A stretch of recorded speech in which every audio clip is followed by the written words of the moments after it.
हार्दिक अभिनंदन सभी मित्रों को, सहपाठियों को, सहयोगियों को, देवियों को मेरे सादर प्रणाम। अब तक हमने जो कथा कही और सुनी, बड़ा करुणा भरा प्रसंग था। और इस सुंदर कांड में आप सब देख रहे हैं कि भगवान राम की कहीं पर भी एंट्री नहीं है। भगवान शांति से बैठे। पिछले प्रकरण में भगवान राम का एक संदेश अवश्य आपने सुना। ये कथा हनुमान जी के पौरुष की कथा है। और आप सब ये जानते हैं कि हनुमान जी बहुत विरक्त हैं। हनुमान जी ने अपना यश छोड़ा, रूप छोड़ा, नाम छोड़ा। और इसीलिए प्रभु कहते हैं कि अगर तू अपना यश छोड़ेगा, अपना रूप छोड़ेगा, अपना नाम छोड़ेगा, तो तेरे यश का बखान मैं स्वयं करूंगा। जासु जस प्रभु निज मुख गाई। भगवान राम हनुमान जी का यश अपने मुख से स्वयं सुनाती है। कोई कुछ हनुमान जी के बारे में कहने लगता है तो प्रभु कहते हैं नहीं नहीं, तुम चुप हो जाओ, तुमको नहीं मालूम, मैं बताता हूं। जासु प्रीति सेवकाई, बार बार प्रभु निज मुख गाई। देखिए, संसार में कष्ट जो है वो संसारी पर भी आता है और संत पर भी आता है। और केवल संत पर ही नहीं आता, भगवंत पर भी आता है। संत जो है, जब कष्ट आता है तो भगवंत की तरफ भागता है,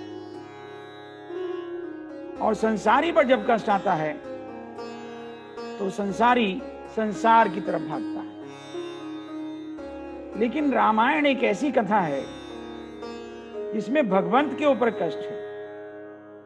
तो भगवंत जो है वो भक्तों की तरफ जाते हैं, हनुमान जी की तरफ जाते हैं, संतों की तरफ जाते हैं। जितना भक्त भगवान से मिलने के लिए लालायित रहता है, उतना ही भक्त से मिलने के लिए प्रभु लालायित रहते हैं। महाभारत में कथा आती है, जब भगवान कृष्ण ने यह घोषणा कर दी कि मैं शस्त्र नहीं उठाऊंगा, तो द्रौपदी बहुत नाराज हुई और द्रौपदी जो है वो रूठ कर बैठ गई। जब भगवान कृष्ण को यह बात पता चली कि द्रौपदी हमसे रूठी हुई है, तो भगवान को बड़ा कष्ट हुआ। क्योंकि द्रौपदी के मन में कहीं ये था कि अगर भगवान ही शस्त्र नहीं उठाएंगे तो युद्ध कैसे जीता जाएगा। इसलिए भगवान कृष्ण द्रौपदी को मनाने स्वयं गए पांडवों के कक्ष में और कहा, धर्मराज, हम द्रौपदी से मिलना चाहते हैं। जब युधिष्ठिर द्रौपदी जी के कक्ष में गए और कहा, चलिए प्रभु मिलना चाहते हैं, तो द्रौपदी ने मना कर दी, नहीं मुझे नहीं जाना। अरे भाई, भक्त का मान है, और प्रेम के अंदर अगर ये रूठ मटक ना हो तो वह प्रेम नहीं है, वह व्यवहार है। देखिए, प्रेम में रूठने की और मनाने की एक अपनी प्रसन्नता है, आनंद है। जब धर्मराज को मना कर दिया तो भगवान कृष्ण ने भीम को भेजा। भीम से भी द्रौपदी ने कह दिया, मुझे नहीं जाना। भीम को कहीं ऐसा लगा कि भगवान से कोई अपराध हुआ है, जिसके कारण द्रौपदी भगवान से बहुत रूठी। और भीम तो बिल्कुल गर्म स्वभाव के, बहुत पौरुष है ना। तो भीम ने कहा इन कौरवों से तो मैं बाद में निपटूंगा, पहले इस कृष्ण को ही देखते हैं। तो द्रौपदी को भीम ने कहा, द्रौपदी तुम चिंता मत करो, लगता है भगवान ने तुम्हें कुछ कच्ची बात कही है और मैं कृष्ण को ही देख लूंगा। जब द्रौपदी ने ये बात सुनी तो द्रौपदी बोली नहीं नहीं नहीं नहीं, आप एक शब्द भी आगे मुंह से मत निकालिए, आप कैसी बात करते हैं, द्रोह, और वो भी प्रभु भगवान से, आप ये क्या बोलते हैं, भगवान से द्रोह कभी नहीं, भगवान की मर्जी में हमारी मर्जी। और द्रौपदी जो है वो भीम के साथ भगवान से मिलने आ गई। द्रौपदी को जब भगवान ने देखा तो भगवान की आंखों से अश्रुधारा बह चली।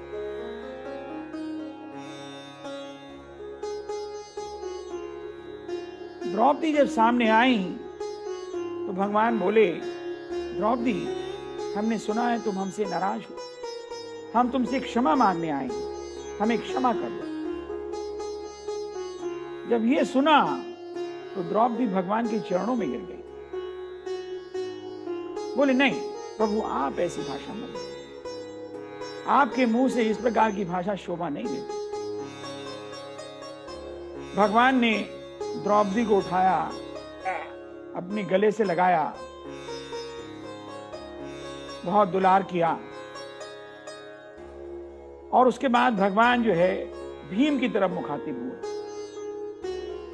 और भीम से कहने लगे, भीम तुमने आज हमारे रूठे हुए भक्त को हमसे मिला दिया, आज तुमने हमारे ऊपर बहुत बड़ा उपकार किया है,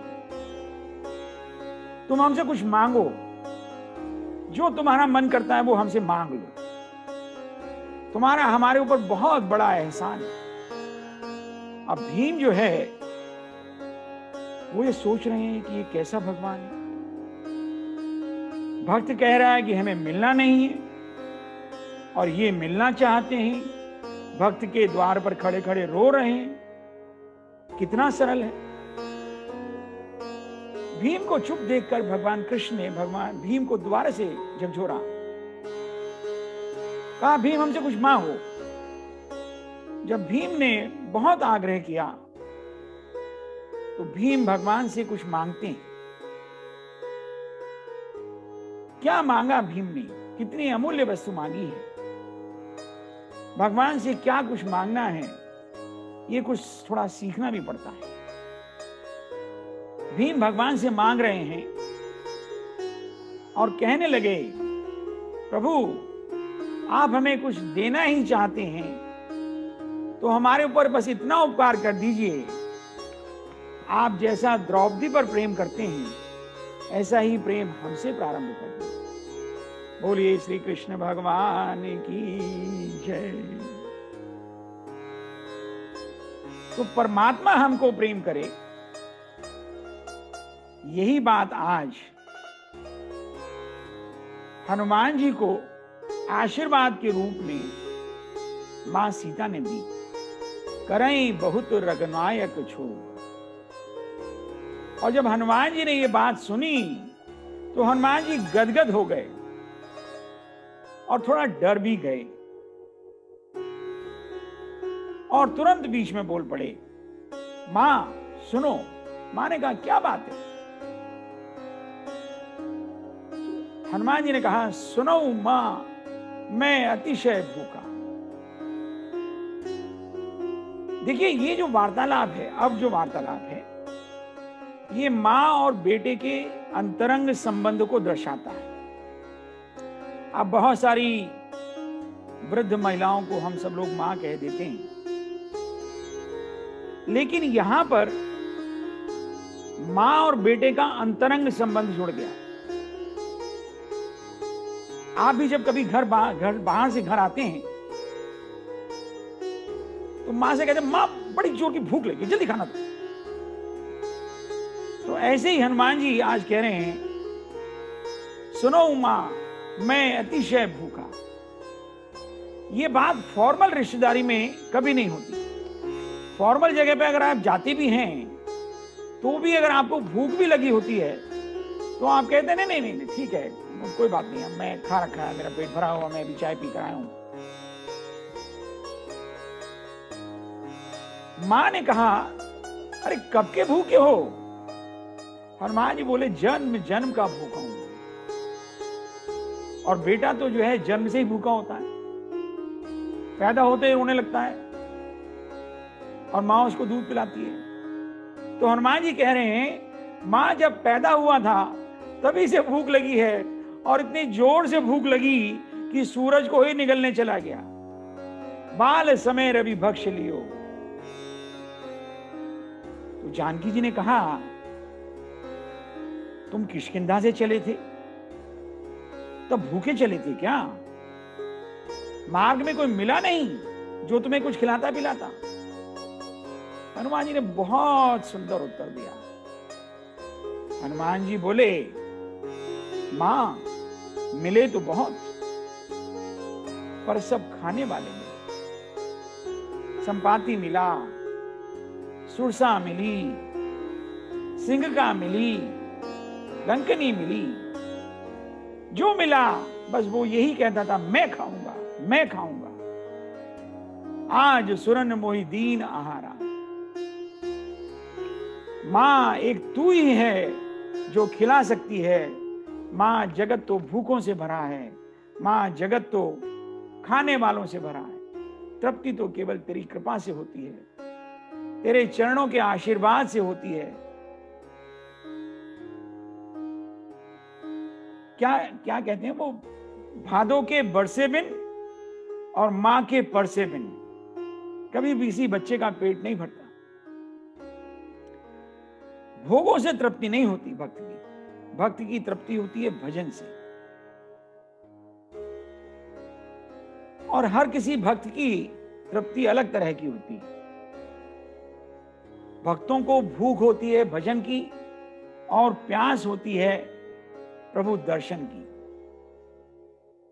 दरस आस प्यास चाहत तुलसीदास, मन तड़पत हरि दर्शन को आश। आप क्या समझते हैं कि हनुमान जी की तृप्ति जो है वो अशोक वाटिका के फल खाने से हुई? नहीं नहीं नहीं। मां ने जब हनुमान जी को चूड़ामणि दिया तब हनुमान जी की भूख प्यास मिटी। चूड़ामणि उतार तब दई। ये चूड़ामणि क्या है? मानस में भगवान तुलसीदास ने सुंदरकांड के प्रथम श्लोक में ही, बिल्कुल प्रारंभ में ही चूड़ामणि का वर्णन किया है। वंदे हम करुणाकरम रघुवरम भूपाल चूड़ामणिम। वंदे हम करुणाकरम रघुवरम भूपाल चूड़ामणि। चूड़ामणि तो स्वयं भगवान है। ये जो गहने की चूड़ामणि है, इसके माध्यम से मां जानकी ने भगवान को हनुमान जी के हाथों में सुरक्षित कर दिया। देखिए मैं बिल्कुल स्पष्ट बोल रहा हूं, फिर से सुनिए। ये जो चूड़ामणि है, इस गहने चूड़ामणि के माध्यम से भगवान राम को मां जानकी ने हनुमान जी के हाथों में सुरक्षित कर दिया। क्या बात है! भक्त के हाथों में भगवान सुरक्षित रहता है। मां जानती है ना, क्योंकि अब युद्ध होने वाला है और भयंकर युद्ध होने वाला है। आगे जब मां ने कहा बेटा फल खा लो वाटिका में, यहां फल तो बहुत हैं, लेकिन इस वाटिका की रक्षा करने वाले बहुत जबरदस्त हैं। परम सुभट रजनीचर भारी।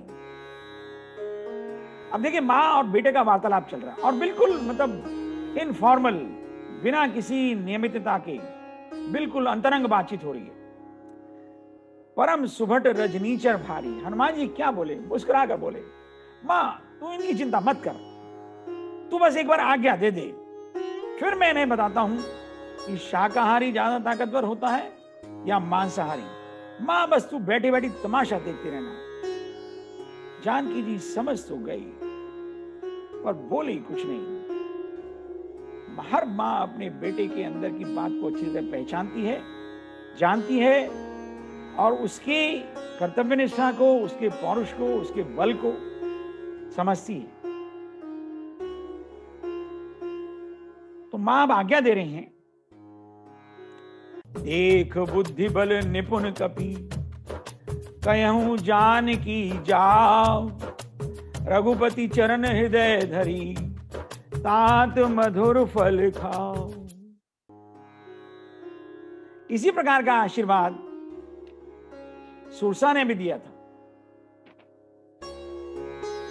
और ये कहा था कि कपि तुम बल और बुद्धि में निधान हो और तुम जाकर के भगवान राम के सभी कार्यों को पूर्ण करो। इसके बाद मां बोली, आज्ञा देने के साथ साथ मां ने एक चेतावनी भी दी, देखो एक काम करना, ये फल सीधे सीधे नहीं खाना, क्योंकि ये मोह की वाटिका है। अगर फल सीधे सीधे खाओगे तो मोह से ग्रसित हो जाओगे। और यही कारण होता था कि लंका में जितने सुर आते थे वो सब रावण की चाकरी करने लगते थे, क्योंकि वो मोह के फल खाते थे। तुम इससे बचने के लिए क्या करना, तुम पहले प्रभु का मानसिक रूप से ध्यान करना, प्रभु को भोग लगा देना। रघुपति चरण हृदय धरी, रघुपति चरण हृदय धरी, तात मधुर फल खाओ। इस चौपाई का दर्शन क्या है? देखिए, जितने भी जगत के, संसार के, माया के भोग हैं, ये चखने में तो मीठे लगते हैं, लेकिन अंत में इनका फल कड़वा होता है।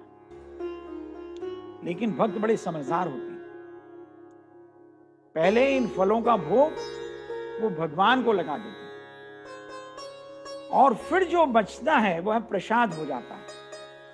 इसलिए भक्त हमेशा प्रसाद पाता है। आपने साधुओं की भाषा सुनी होगी, आपने प्रसाद पाया, आप प्रसाद लेंगे, आपने प्रसाद लिया।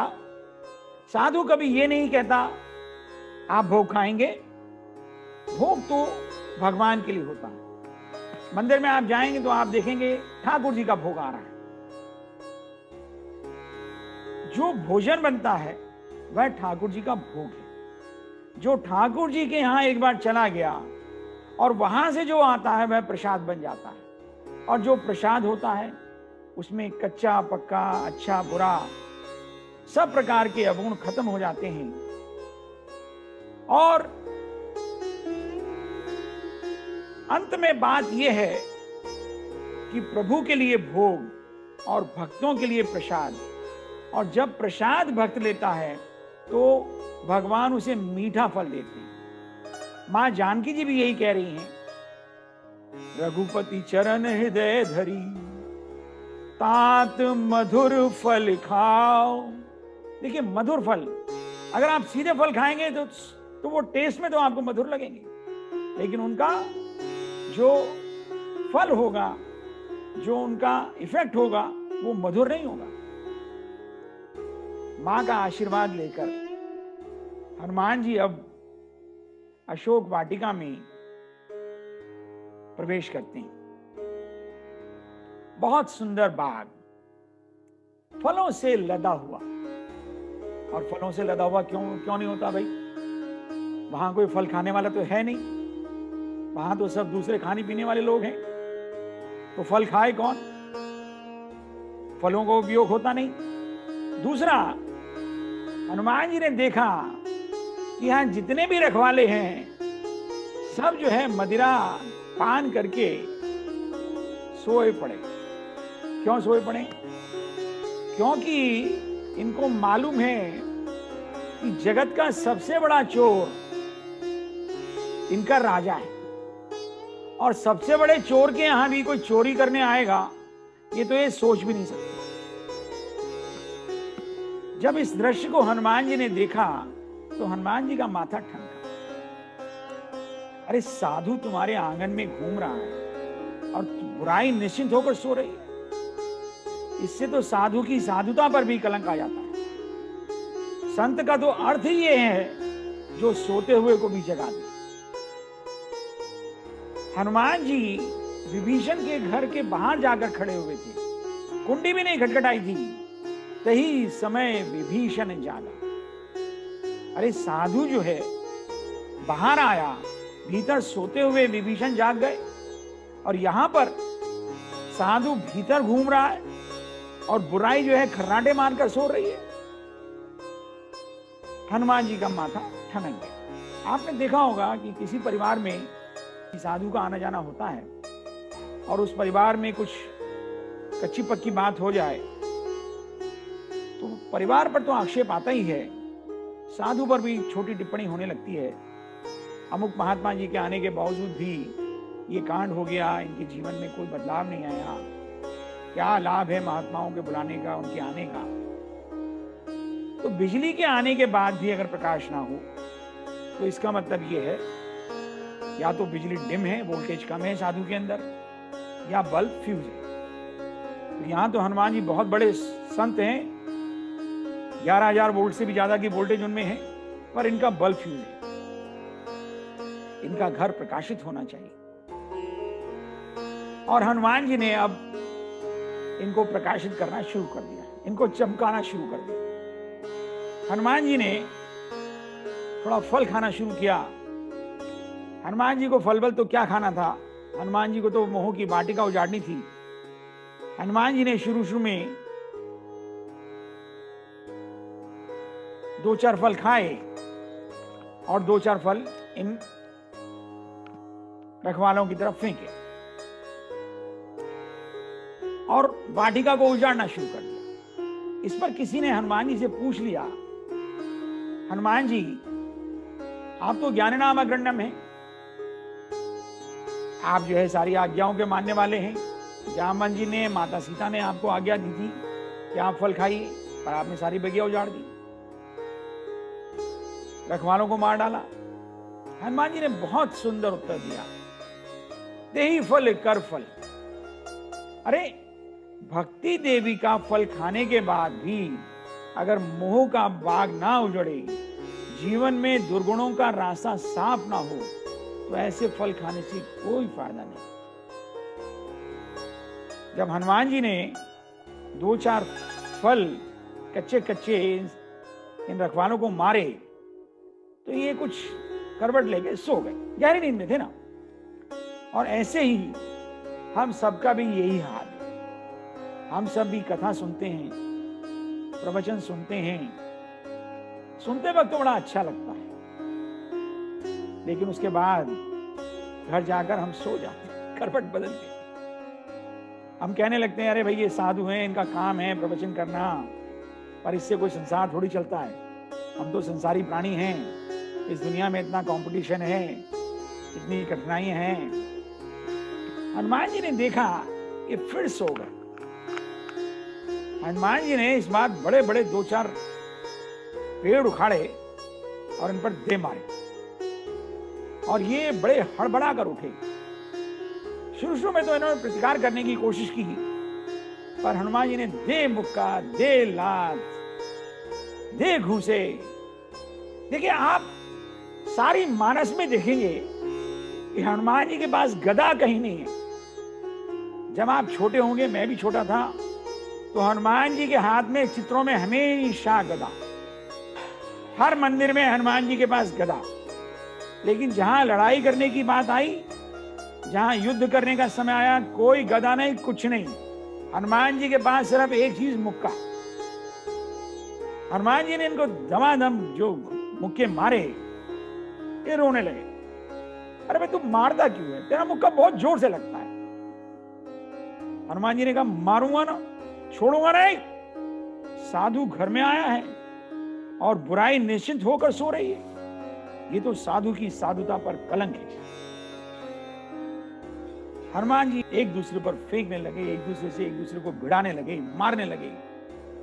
राक्षस प्रार्थना करने लगे, मारो मत, आप यहां बैठ जाओ, हम फल ला कर देते हैं, आप आराम से खाना। आप कहोगे तो हमारी 2-4 पेटी घर में आपके भिजवा देंगे, आपके रिश्तेदार भी खा लेंगे। हनुमान जी ने कहा बिल्कुल जिंदा नहीं छोड़ूंगा, आया ही मारने हूं। अगर मार से बचना चाहते हो तो 2 काम करने पड़ेंगे। उन्होंने कहा 2 नहीं, तुम 4 करा लो, पर मारूंगा। हनुमान जी ने कहा कान पकड़ो, कान पकड़ लिए। हनुमान जी ने कहा आंखें बंद करो, कर ली। बोलो जय राम जय राम जय जय राम, श्री राम जय जय राम। और सारे राक्षसों ने भगवान का कीर्तन करना शुरू कर दिया।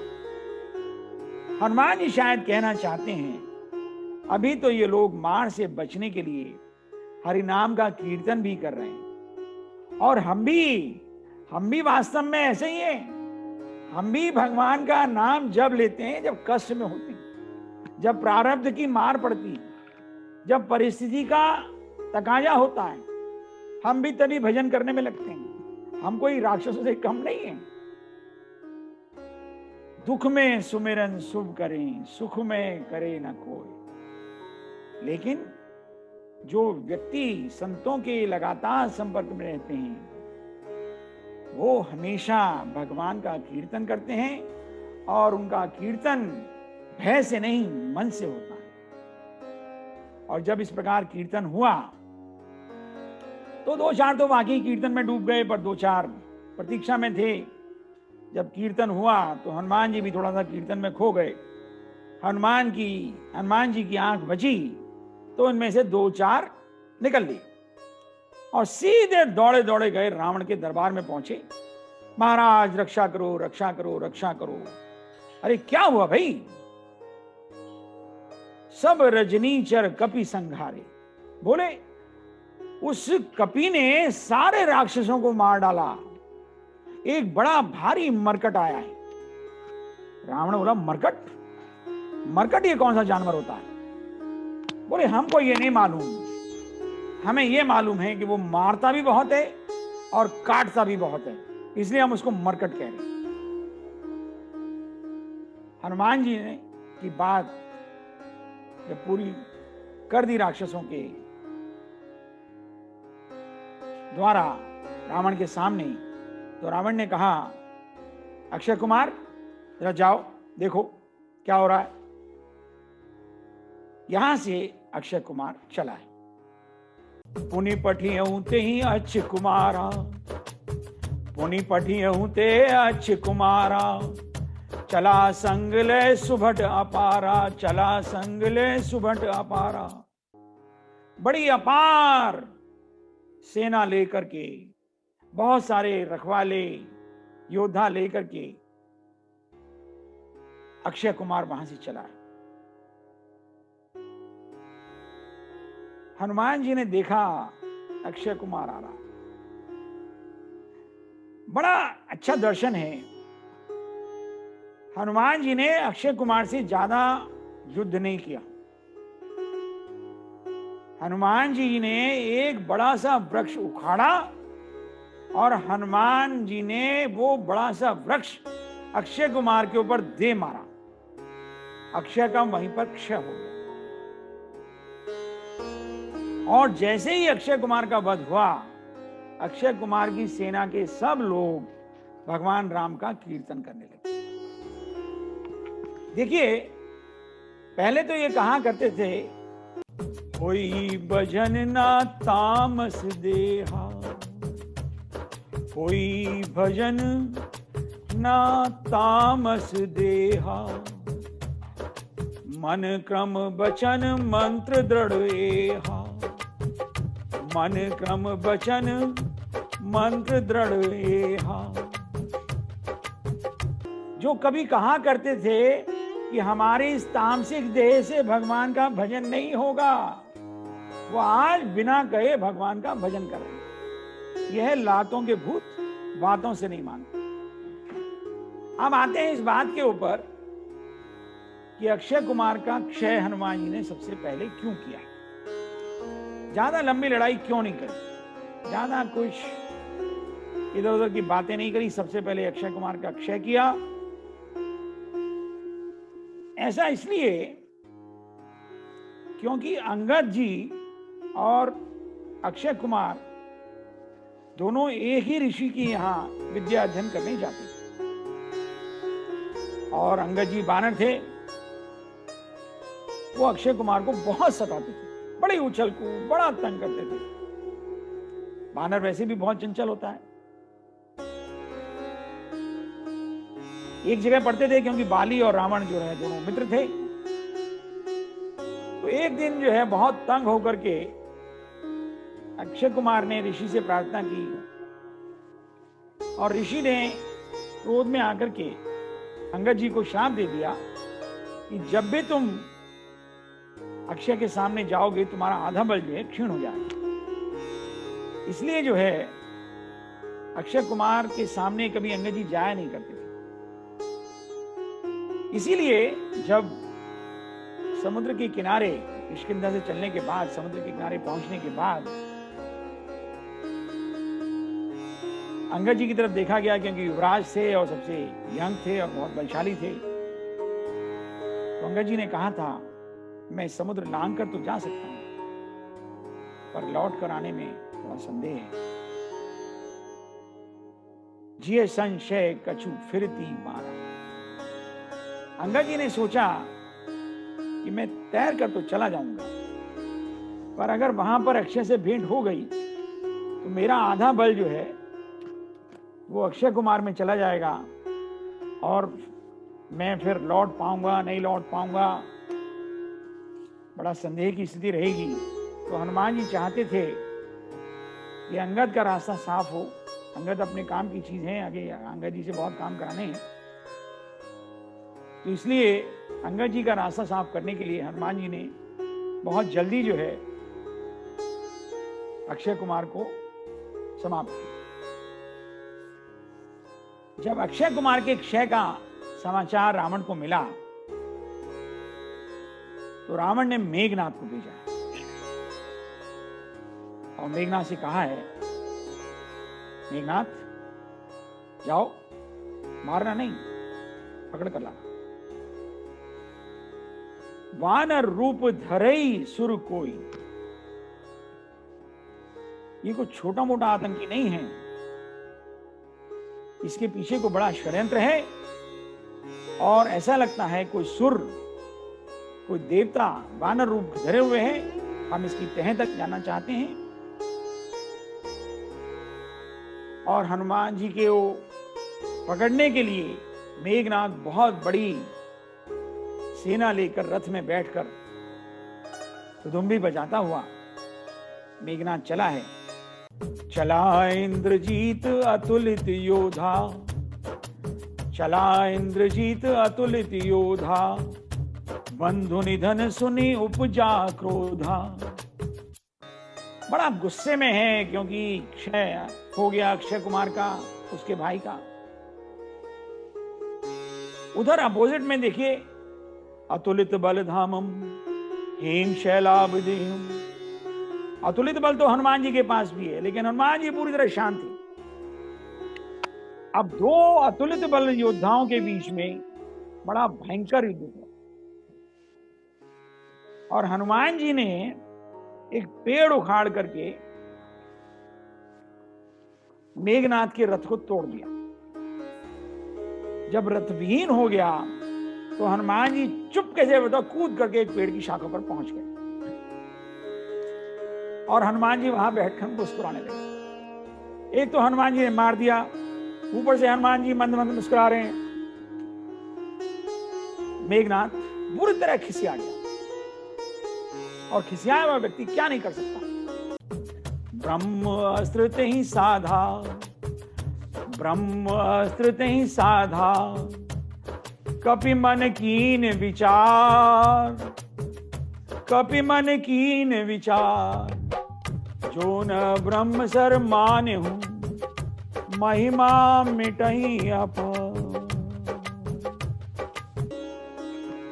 हनुमान जी ने हाथ जोड़कर मर्यादा का पालन किया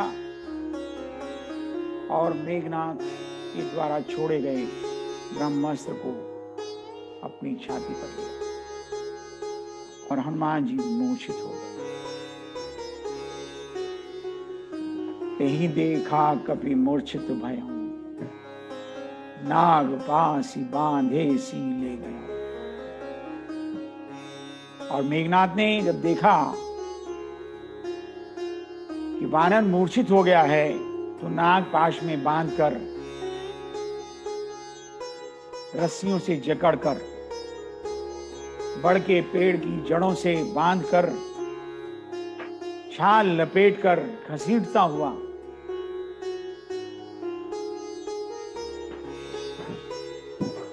बड़े रास्ते से हनुमान जी को रावण के दरबार में ले गए। अब हनुमान जी का दर्शन देखिए। हनुमान जी का पहला दर्शन तो इस सारे वृतांत में यह है कि हनुमान जी चाहते थे कि इंद्रजीत के पास जो ब्रह्मास्त्र है वो प्रयोग में हो जाए ताकि बाद में काम ना आ सके। और जैसे ही ब्रह्मास्त्र ब्रह्मलोक को गया, हनुमान जी रस्सियों से बंध गए, जड़ों से बंध गए, पेड़ की छाल से बंध गए। और इंद्रजीत मन ही मन फिर खिसियाने लगा, अरे इसके लिए खामाखाई मतलब जो है ब्रह्मास्त्र का प्रयोग किया, इसको तो रस्सी से बांध लेते। दूसरा, हनुमान जी जो है रावण से मिलना चाहते और कोई उनको रावण के दरबार में ले जाता, इस प्रकार का सरल रास्ता हनुमान जी के सामने कोई नहीं था। तो हनुमान जी ने सोचा कितना अच्छा होगा रावण में दरबार में जाने के लिए क्यों ना इंद्रजीत के साथ ही चला जाए। आसुदूत की बध तरुआवा, प्रभु कारज लगी कपही बंधावा। नहीं तो हनुमान जी को बांधना कोई आसान काम नहीं है।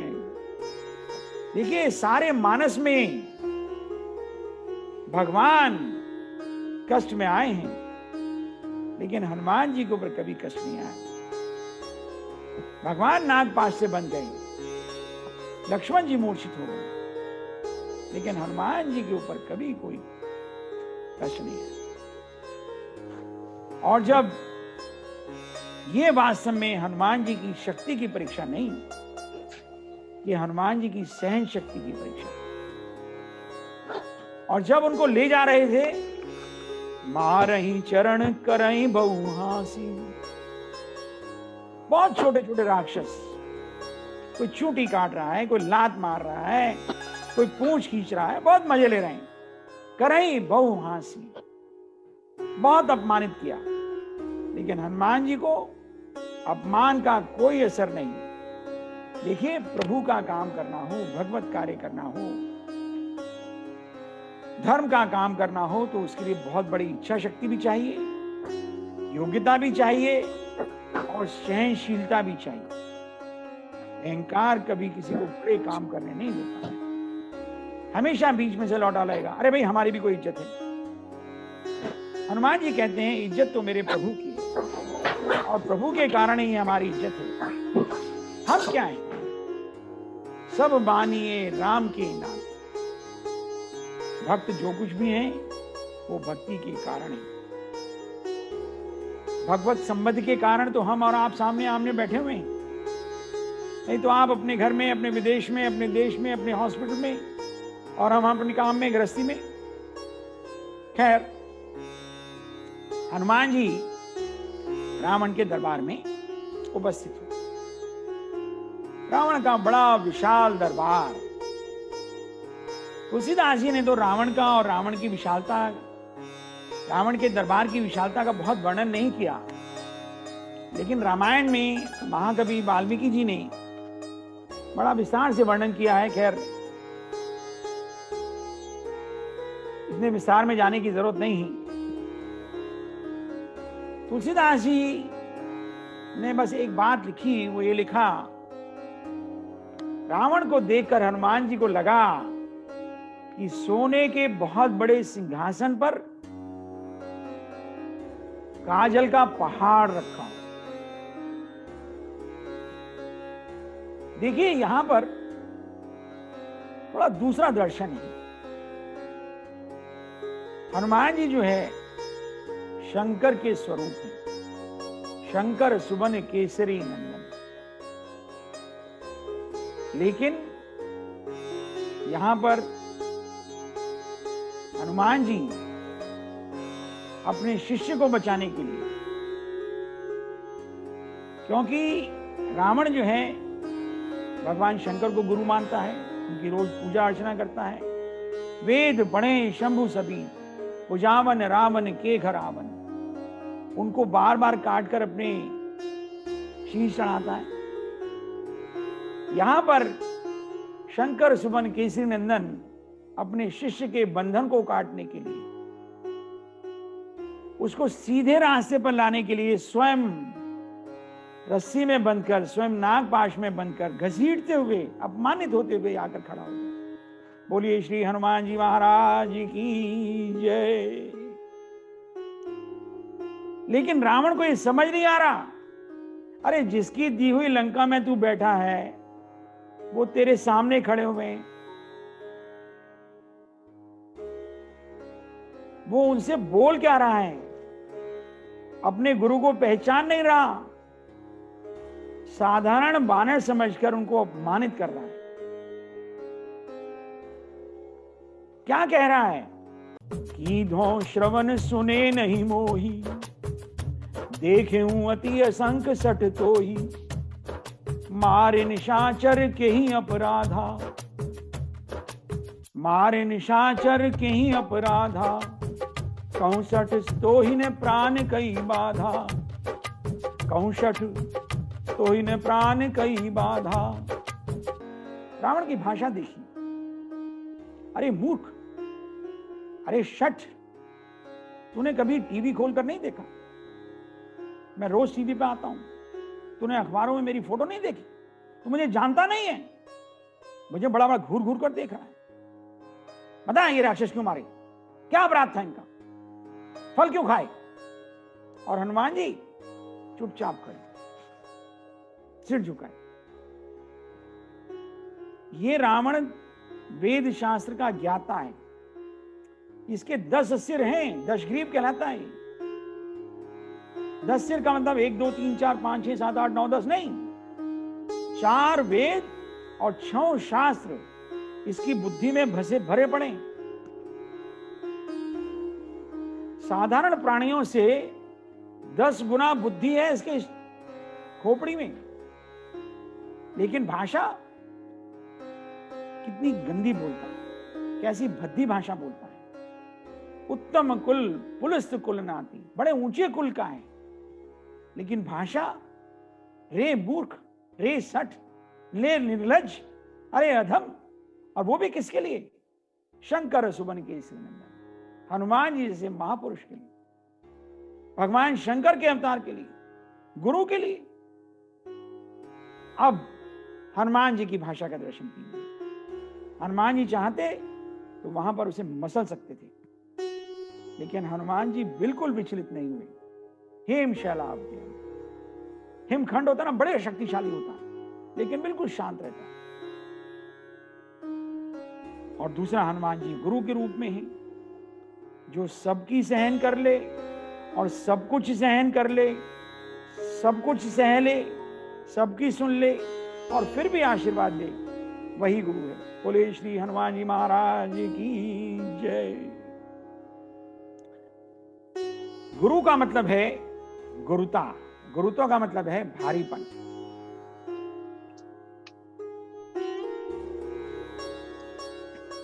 एक बार एक छोटी सी कथा है। एक साधु के पास 2 हीरे थे,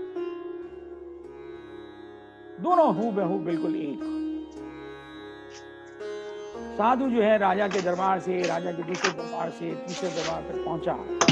ने कहा कि जो व्यक्ति मुझे ये देखकर बता देगा कि इनमें कौन सा हीरा है, मैं उसको ये हीरा दूंगा और इसके नाप के बराबर का दूसरा हीरा भी दूंगा। बहुत सारे राज्यों में गया, कोई नहीं पहचान पाया। बड़े बड़े पारखी, बड़े बड़े जौहरी सब थे। उज्जैन पहुंचा। उज्जैन में महाराज विक्रमादित्य का शासन और कवि कालिदास बड़ी इज्जत पर मनाई। प्रतिष्ठा का प्रश्न हुआ। विक्रमादित्य ने कालिदास जी की तरफ देखा। कालिदास जी थोड़ा चकराए, बोले लाओ मेरे हाथ में दो। और कालिदास जी जो है उसको, साधु को जो लेकर आए थे, उनको बातों में लगाकर बाहर ले गए धूप में, और धूप में ले जाकर दोनों को वहां रख दिया।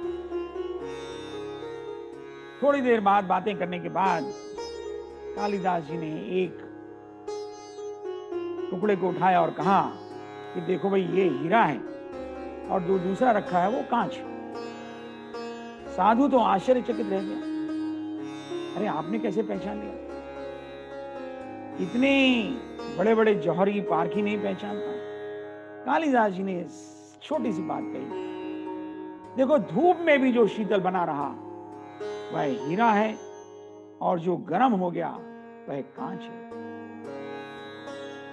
इसलिए गुरुता वो है जो शीतलता बनाए रखे, जो अपमान सह करके भी विचलित ना हो, जब होठ खोले तो अमृत जैसा बोले और आशीर्वाद देकर ही विदा करे, वही गुरु है।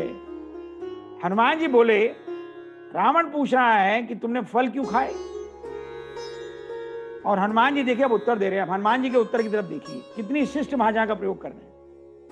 खायऊं फल प्रभु, खायऊं फल प्रभु लागी भूखा, खायऊं फल प्रभु लागी भूखा, कपि स्वभाव ते तोड़ेऊं रूखा। हे प्रभु, हे स्वामी। नहीं तो रावण को हनुमान जी वहीं मसल सकते थे।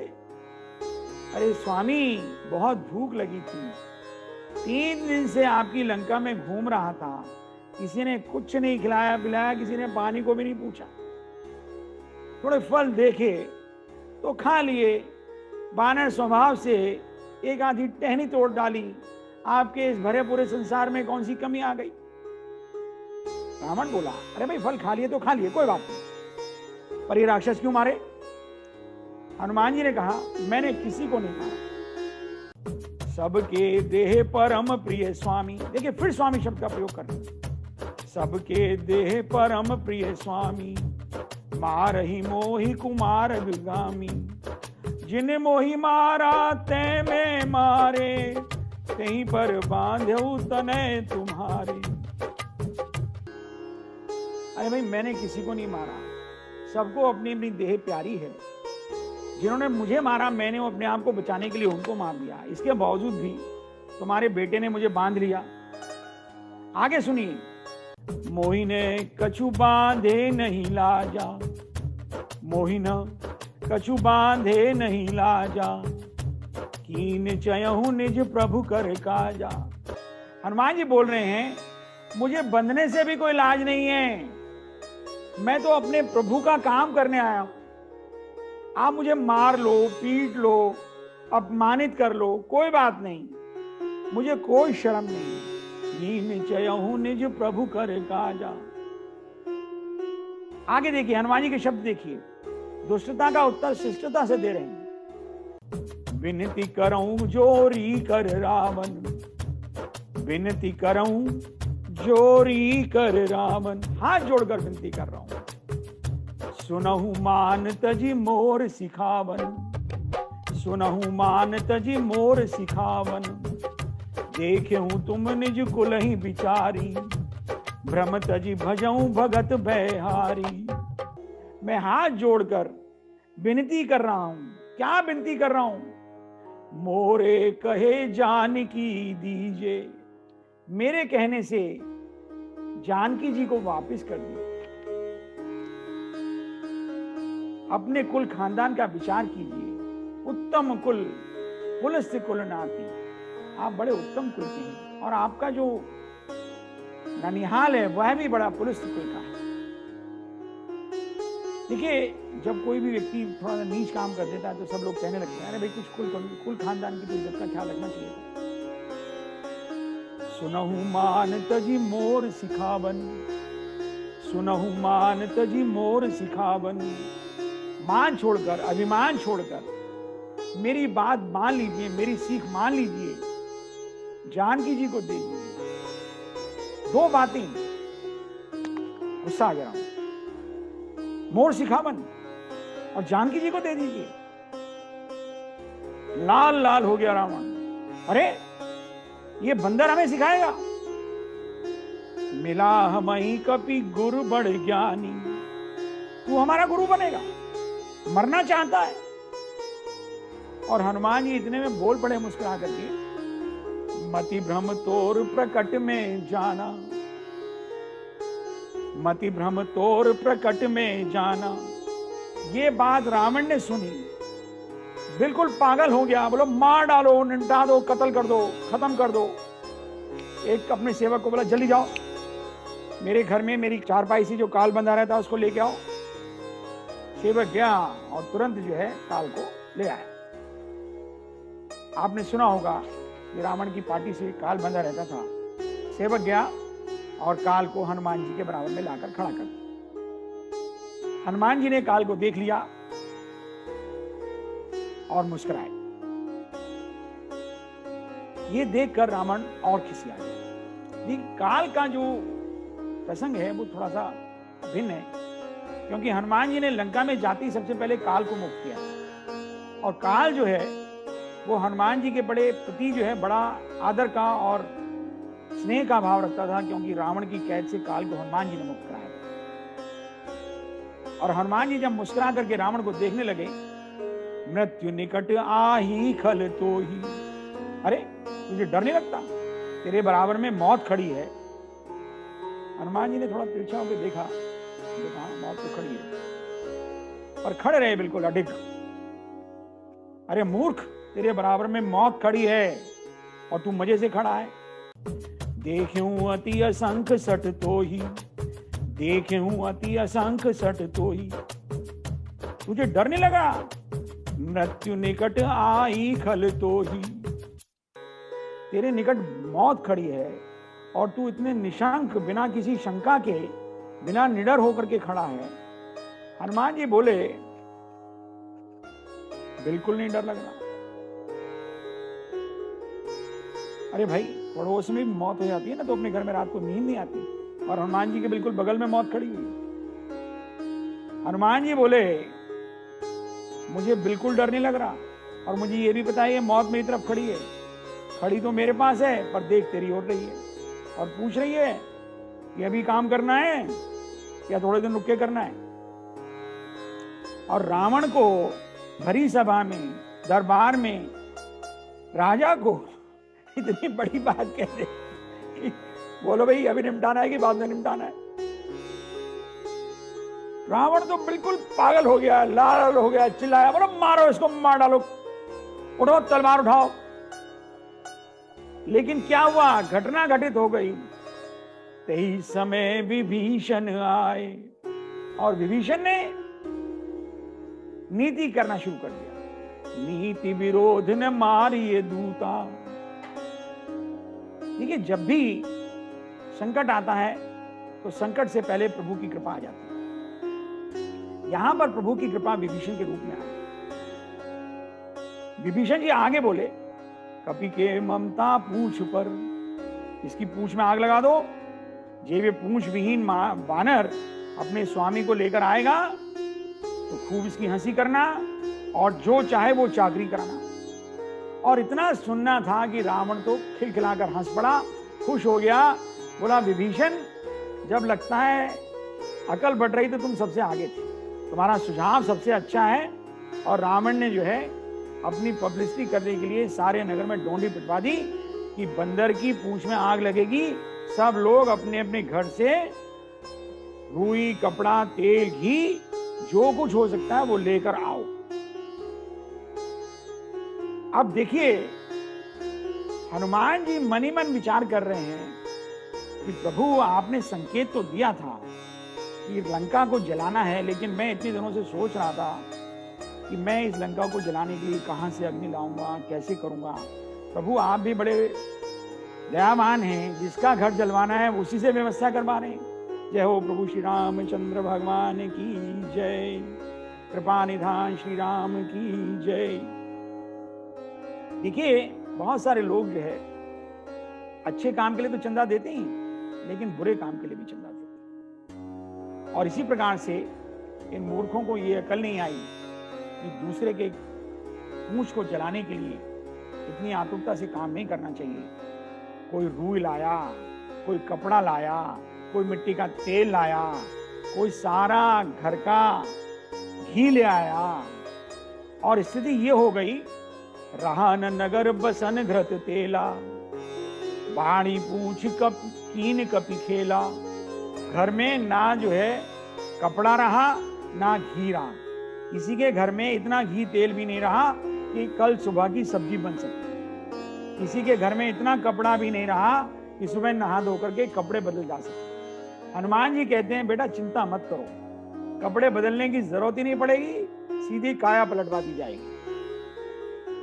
अब थोड़ा इसमें दर्शन भी है। पूंछ कहते हैं प्रतिष्ठा को। संतों की पूंछ को कभी आग नहीं लगाई जाती। संतों की पूंछ को, संतों की प्रतिष्ठा को जितना समाज जलाने की कोशिश करता है, उतने संतों की पूंछ, उतनी संतों की प्रतिष्ठा हमेशा बढ़ती जाती है। यहां पर भी हनुमान जी ने अपनी पूंछ को बढ़ा दिया है। बाण ही पूछ कीन कपि खेला, रहा न नगर बसन घृत तेला। तो हमेशा संतों की पूंछ का मतलब है संतों की प्रतिष्ठा का आदर करना चाहिए। और सब लोग जो है हनुमान जी की पूंछ में कपड़ा बांधकर, रुई बांधकर, तेल डालकर, मिट्टी का तेल डालकर, डीजल डालकर सारे नगर में उनको अपमानित करते हुए ले गए, और समुद्र के किनारे जाकर के उनकी पूंछ में जैसे ही आग लगाई, हनुमान जी ने जय श्री राम कहा और बड़े जोर से छलांग लगाई। इस अटारी से उस अटारी, उस अटारी से उस अटारी, पहली मंजिल से तीसरी, तीसरी से चौथी, इधर से उधर, इधर से उधर, उधर से इधर, सारी लंका धू धू धू धू करके जलने लगी। आकाश में धुआं धुआं छा गया, शोर मचने लगा, बचाओ बचाओ बचाओ बचाओ। स्त्रियां रोने लगी, हम तो पहले ही कहते थे बानर रूप धरे सुर कोई। मार पड़ी तो बंदर में भी देवता का दर्शन होने लगा। सारी जनता भीड़ लगाकर जो है रावण के दरबार के सामने बैठ गई। महाराज रक्षा करो रक्षा करो, सारा नगर जलकर खाक हो गया। रावण ने लपटें देखी। रावण ने कहा मेघनाथ को बुलाओ। मेघनाथ को आते ही कहा इंद्रजीत जा करके इंद्र को ऑर्डर करो, बादल लेकर के आए, वर्षा कराओ। जैसे ही मेघनाथ का फोन गया, गड़गड़ काले काले बादल आ गए, गरजने लगे, लंका के ऊपर ठंडी हवाएं चलने लगी, बादलों के पीछे सूर्यास्त हो गया, बूंदें टपकने लगी। हनुमान जी ने देखा, अरे अब तक तो सूर्य यहीं था, बिजली कैसे कड़कने लगी, हवा कहां से आ गई। हनुमान जी ने आकाश की ओर देखा, इंद्र को खड़े पाया। हनुमान जी ने इंद्र को ललकारा, अरे इंद्र ये क्या करता है। पहले तो रोता था कि प्रभु इन राक्षसों से बचाओ, अब इनका विनाश हो रहा है तो आप इनकी सहायता के लिए आ गए। पहले मैं सबसे पहले इंद्र से ही निपटता हूं। और ये हनुमान जी ने जोर से छलांग लगाकर इंद्र की तरफ लपकी। इंद्र बोला चुपचाप, हनुमान जी कोई चिंता की बात नहीं है, ये बादल देखने में तो बादल हैं, पर इनमें डीजल भर के लाया हूं, बिल्कुल सब काम तमाम कर दो, एक बार में सब निपटा दो। उल्टी पुल्टी लंका सब जारी, उल्टी पुल्टी लंका सब जारी, कूपी परा पुनि सिंधु बजारी, कूपी परा पुनि सिंधु मझारी, जारा नगर निमिष एक माही, एक विभीषण कर ग्रह नारी। सारी लंका को जलाकर खाक कर दिया। केवल एक निमिष मात्र में, एक क्षण मात्र में सारी लंका जल गई, सोने की लंका स्वाह हो गई। किसी ने पूछ लिया कि भाई तुमने विभीषण का घर क्यों नहीं बनाया? तो हनुमान जी ने बड़ा सुंदर उत्तर दिया। देखिए भाई, जब भी कोई यज्ञ होता है, जब भी कोई बड़ा हवन आदि होता है, तो समाज के सभी लोग अपने घर से कोई खिचड़ी लाता है, कोई कपड़ा लाता है, कोई घी लाता है, और उसकी सबको मिला जुला करके वो यज्ञ का पूर्णाहुति होती है। और पूर्णाहुति के बाद जो है कार्यकारिणी के सदस्य होते हैं, वो जो प्रसाद होता है वो जिसके घर से कुछ सामग्री आई थी उसके घर पे जाके प्रसाद ले आते हैं कि भाई आपका धन्यवाद, आपने जो है हमारे यज्ञ में सहयोग किया, आपका बड़ा धन्यवाद, आपकी बड़ी कृपा है। ये भंडारों का नियम है। तो हनुमान जी कहते हैं जिसके घर से रूई आई, कपड़ा आया, घी आया, तेल आया, उसके घर से मैंने प्रसाद दे दिया, उसका घर स्वाह हो गया। अब विभीषण के घर से ना तो मेरे लिए कुछ यज्ञ में आया, तो मैं विभीषण को क्यों जो है उसका घर जलाता। और देखिए दूसरा दर्शन जो है यहां पर हनुमान जी का जो बहुत बड़ा दर्शन है, हनुमान जी ने विभीषण का घर बचाकर विभीषण और रावण के बीच मतभेद पैदा किया। रावण को तभी समझ में आ गया कि इस विभीषण के बच्चे ने उस वानर को बचाया था और ये विभीषण उनसे मिला हुआ। जब सारी लंका जल गई, हनुमान जी फिर दोबारा से छोटे हो गए। ऊंच बुझाई खोई श्रम, थोड़ा विश्राम कर लिया। धरि लघु रूप बहो, बहुत छोटा रूप। जनक सुता के आगे ठाड़ भयऊ कर जो। बोलो श्री हनुमान जी महाराज की जय। मां ने कहा, हनुमान ये लंका में क्या हो रहा भाई? इतना शोर शराबा है, कोलाहल है, आग की लपटें हैं। हनुमान जी ने थोड़ा सा विषयांतर करने का प्रयास किया। मां, बड़े बड़े नगर हैं, यहां पर पता नहीं क्या क्या होता रहा है, छोड़ मां इन बातों को, क्या रखा है।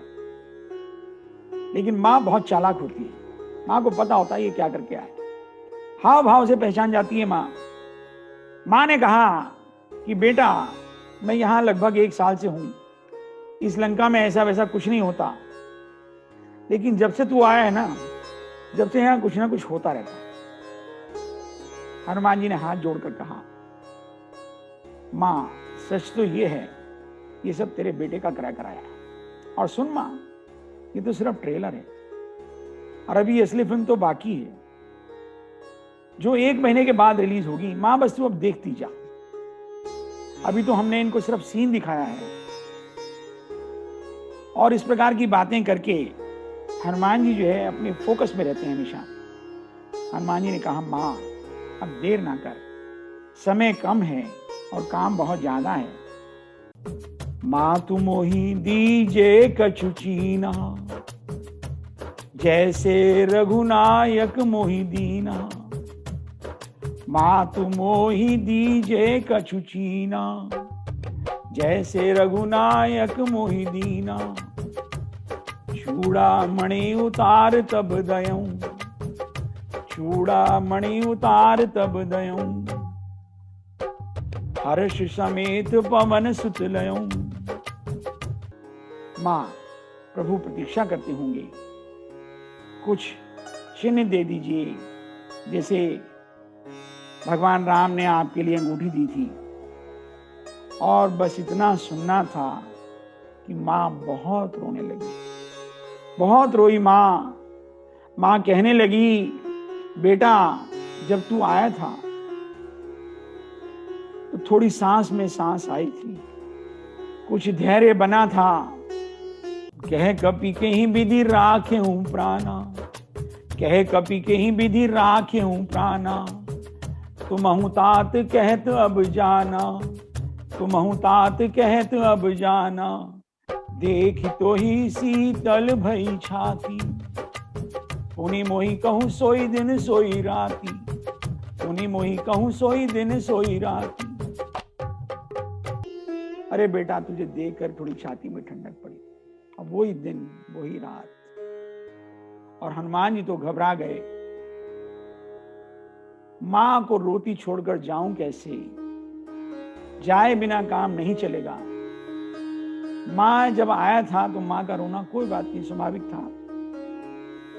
हनुमान जी ने बहुत धैर्य से, बड़े विनम्र स्वभाव से, बड़े विवेक से मां को ढांढस बंधाया है, मां को उनके कुल की याद दिलाई है और कहा है, मां आप जिस कुल की वधू हैं, वहां पर महाराज दधीची ने धर्म की रक्षा के लिए अपने शरीर के सारे अंगों को दे दिया था। मां भगवान भगीरथ ने इतने लाखों वर्षों तक तपस्या करके इस पृथ्वी के कल्याण के लिए मां गंगा को इस पृथ्वी पर लाई थी। मां थोड़े दिन धीरज धरो और कुछ समय दो, और ये कहकर ज्ञानोपदेश करके हनुमान जी चले हैं। और आगे की कथा अगले भाग में। आप सभी भद्रजनों का धन्यवाद। बोलिए कृपा निधान श्री रामचंद्र भगवान की जय। हनुमान जी महाराज की जय। सीता माता की जय। बोलो हर हर महादेव।